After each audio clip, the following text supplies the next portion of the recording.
Saudara pilot Susi Air asal Selandia Baru, Philip Mark Martens, akhirnya bisa bebas dari sandera kelompok kriminal bersenjata KKB pimpinan Egyanus Kogoya.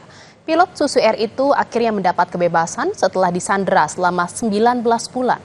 Philip ditangkap kelompok itu sejak 7 Februari 2023 saat mendarat di distrik Paro, Kabupaten Duga, Papua Pegunungan. Pilot Philip disandera KKB Egyanus Kogoya di wilayah Duga. Berbagai upaya telah dilakukan untuk membebaskan pilot Philip. Kaops Damai Kartens 2024 Brigjen Faizal Ramadhani menyebut Satgas Operasi Damai Kartens 2024 selama ini mengedepankan upaya soft approach daripada hard approach. Mengedepankan pendekatan tokoh agama, tokoh gereja, tokoh adat dan keluarga dekat dari Egyanus Kogoya. Pendekatan ini untuk meminimalisasi jatuhnya korban jiwa, baik dari aparat, masyarakat sipil, dan sekaligus menjaga keselamatan dari pilot Susi Air. Setelah sekian lama melakukan pendekatan dengan berbagai tokoh, hari ini, 21 September, pilot Philip berhasil dijemput oleh tim gabungan TNI Polri yang tergabung dalam Satgas Damai Kartens 2024. Kasatgas Humas Operasi Damai Kartens 2024 menjelaskan, pilot Philip dibebaskan dan dijemput tim gabungan bertempat di Kampung Yuguru, distrik Maibarok, Duga, dan langsung diterbangkan menuju Mako Brimob Batalion B Timika.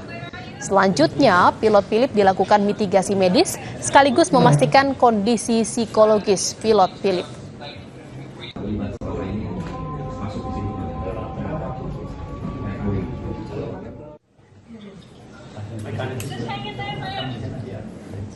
Saudara Presiden Joko Widodo menyebut proses pembebasan pilot Susi Air yang disandera KKB selama 19 bulan melalui negosiasi yang sangat panjang.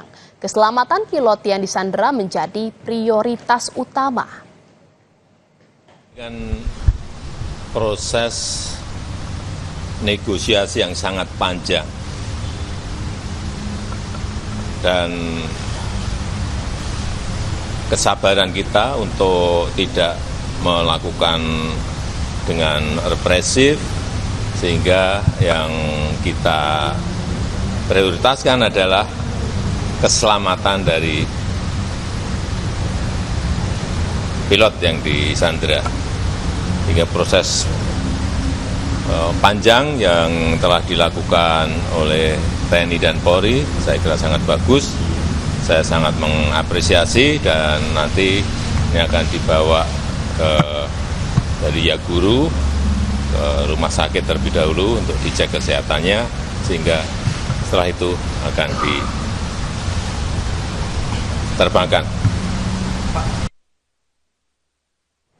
Saudara, basis pemilih Anies Baswedan dan Basuki Cahayapurnama kini menjadi salah satu penentu siapa yang bisa memenangkan pemilihan Gubernur Jakarta 2024. Dua pasang kontestan Pilgub rajin menemui basis pemilih kedua mantan Gubernur Jakarta tersebut. Informasinya seusai jeda di Kompas Siang.